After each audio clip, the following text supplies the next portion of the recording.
Ever wonder why, when you're alone, certain memories seem to flood your mind more intensely? Now, that's a question that has intrigued psychologists and researchers for years. Today, we delve into the fascinating connection between loneliness and memory. Loneliness, it seems, can trigger a cascade of memories, some vivid, some vague. But this isn't some random occurrence. Rather, it's a psychological response deeply ingrained in our evolutionary history. When we're alone, our minds often hark back to times of connection, of warmth, of belonging. This isn't just a nostalgic trip down memory lane, but a survival instinct, a way for our minds to seek out what it needs: connection. But here's the intriguing part. This process is a two-way street. Memories, too, can trigger feelings of loneliness. A cherished memory can suddenly become a stark reminder of what we're missing. So we're left with a thought-provoking question. So, does loneliness trigger memories, or do memories make us feel lonely? Recent research sheds light on this fascinating phenomenon. The science behind loneliness and memory is intricate, but researchers are beginning to unravel the threads that bind them together. One study, conducted by the University of Chicago, took a deep dive into the realm of loneliness and its impact on memory. What they found was compelling. Loneliness, it seems, can enhance the vividness of memories. When we're alone, our minds often wander to the past, replaying moments both significant and mundane. But for those experiencing loneliness, these memories take on a new intensity. They become more vivid, more impactful.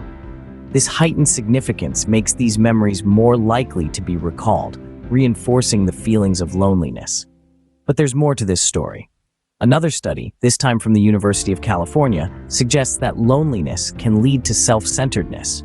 When we feel alone, we often turn inward, focusing on our own thoughts and feelings.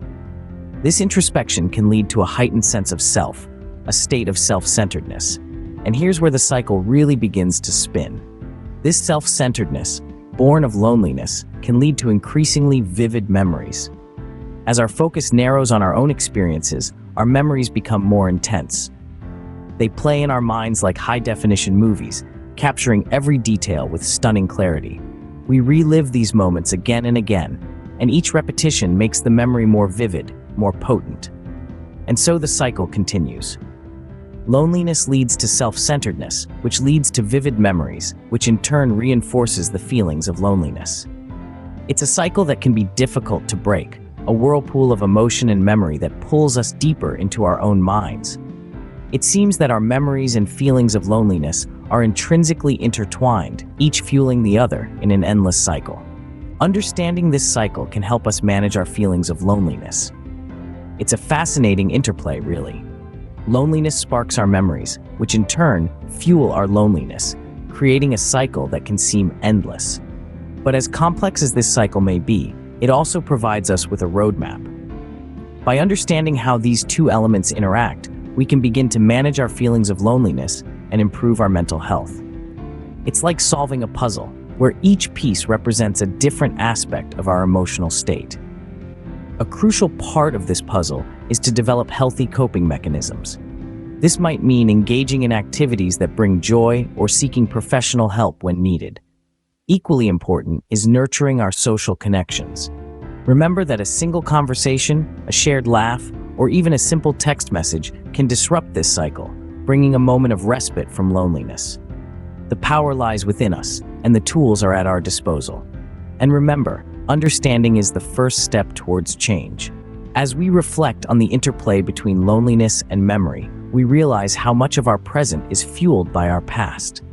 We are, in many ways, a collection of our memories, a tapestry woven from the threads of our past experiences.